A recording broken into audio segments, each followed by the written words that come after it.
The next morning, the sun rose like a dirty yellow bruise over the concrete horizon. I walked into the central precinct, my boots echoing against the cold stone floor. The air inside smelled of stale tobacco, cheap coffee, and systemic bureaucracy. Major Pashtet sat behind a massive mahogany desk, his uniform stretched tight over his fat, greasy belly. He didn't even look up at me when I entered. Instead, he lazily picked up a thin manila folder from his desk and tossed it directly into the trash can beside him. "There is no case, doctor," he said, blowing a thick cloud of gray cigarette smoke straight into my face. "Your sister was intoxicated. She went to that apartment voluntarily. The Deem's father has confirmed his son was hosting a charity gala that night. Boris was at an official training camp across the state line. Go home, take care of her. If you start making noise, the city becomes a very dangerous place for a young girl's health." Accidents happen on these roads. Understand?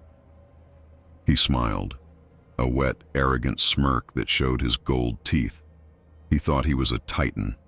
He thought his connection to the billionaire families and political dynasties made him a ghost, completely untouchable by the laws of ordinary men. I didn't shout. I didn't smash his desk. I simply closed my eyes, listened to the rhythmic, heavy thumping of his heart through his uniform shirt, and smiled back. "I understand perfectly, Major," I whispered. I turned around and walked out into the cold rain. The system wasn't broken. It was working exactly as it was designed, to protect the predators at the top of the food chain. If the law wouldn't protect the lamb, the surgeon would have to handle the infection, one cell at a time, with absolute clinical precision. I went back to my apartment. I locked the door and slid the iron bolt into place. I looked at Anya. She was still sitting by the window, staring blankly at the brick wall opposite, completely motionless, trapped inside her own mind. I went to the small utility storage room at the back of the hallway. Beneath the heavy iron tool racks, under the loose floorboards, wrapped in thick oiled canvas, was my old military field kit.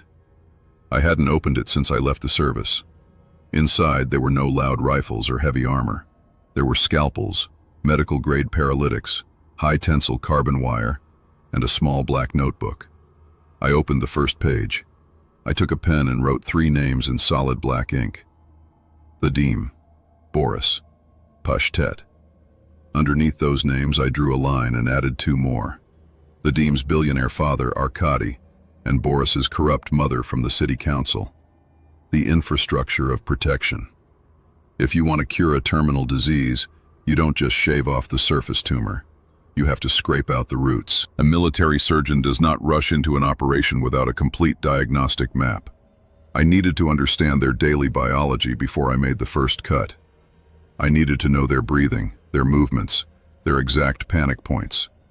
For the next several days, I became a phantom in their pristine, expensive world. I spent 18 hours a day tracking Vadim. His father's immense wealth gave him a false sense of absolute safety. He never carried bodyguards when he went to his private playground, the Neon Oasis. He sincerely believed that his family name was an invisible, bulletproof vest.